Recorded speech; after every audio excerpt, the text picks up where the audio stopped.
Maybe all Strahd needed was to get in touch with his feminine side. Hello and welcome to Game Tales, our weekly feature where we recite the stories of D&D players and the many goings-on in their adventures. Today's story comes from yours truly. It is set in 5th edition Dungeons & Dragons, and it takes place in the Curse of Strahd module. Without further ado, I am the Penitent with College of Lore. This is Game Tales. Take a moment to like this video and subscribe as I tell you the tale of the Dreadlady of Barovia. So, there are not a lot of party members that factor into this one. The main thing to note is that I am playing a demigod rogue. Her name is Cirque. She is one of my frequently used characters. The party is also traveling with Ismark and Irina, which is relevant because they are very plot relevant to both this story and the game in general.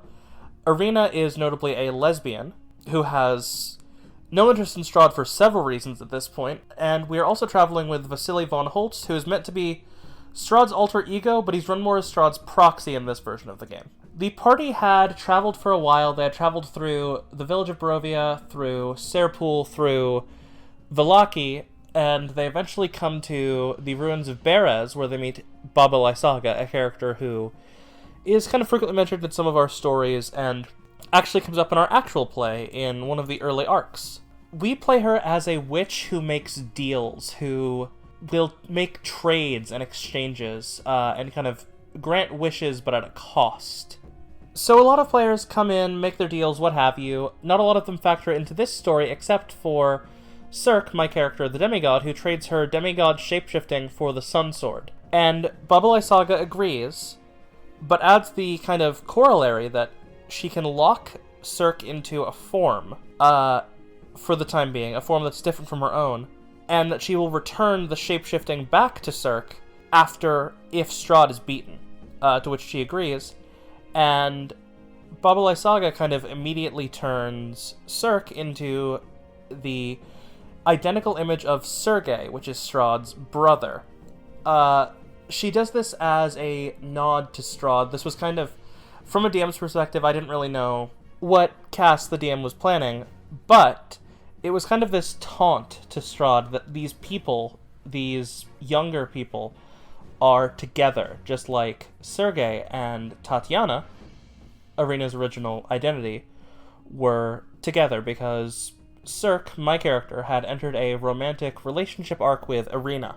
So, initially, Cirque is terrified about how that relationship with Irina is going to go because she's just polymorphed into a man. She is basically immediately reassured that just because she looks like a guy right now doesn't make her a guy in actuality, and whether she's born a guy or a girl, or her body is born a guy or a girl, she's still a girl and still loved by the lesbian Irina. So basically, Irina says trans rights. After this, the two go for a walk and to have some kind of alone time with each other. Vasily, who's been hitting on Irina the whole time, is absolutely furious, especially now that Cirque is physically in possession of a assigned male at birth body, but Strahd figures it's just a proxy and the body can change if it needs to and it doesn't affect the actual Strahd. So, Vasily tries to make a deal. He asks Baba Lysaga to turn him into a beautiful woman, trying to convince the party that he was actually a trans woman this whole time, which not a lot of them seem to buy. Baba Lysaga agrees to this, just asking him 3 times, "Are you sure that it's what you really, genuinely want?"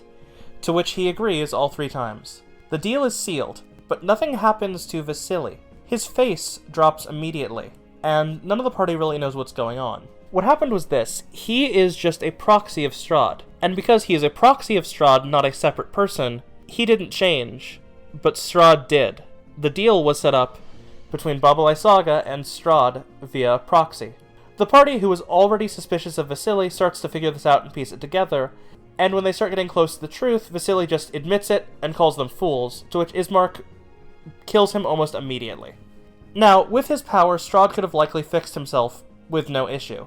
But the problem is that, contrast to Cirque, Strahd has been made a woman, not just born female. His body was that of a woman, but he also now had the gender identity that aligned with his body.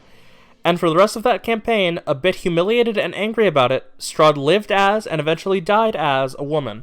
One additional funny note about this campaign, because this story is a little on the short end, Vallaki was all about bowing to Strahd in this game, and they had to go back to Vallaki to get one of the holy symbols at this point in the game.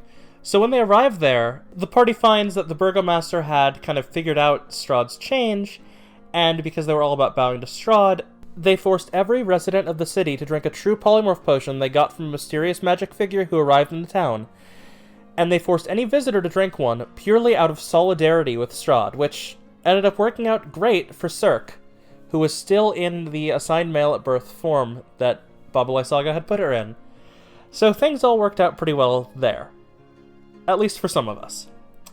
Thank you for watching. If you have any D&D stories of your own, tell us in the comments or email us and we'll read them on this feature. Thank you so much. Thank you for watching this video from College of Lore.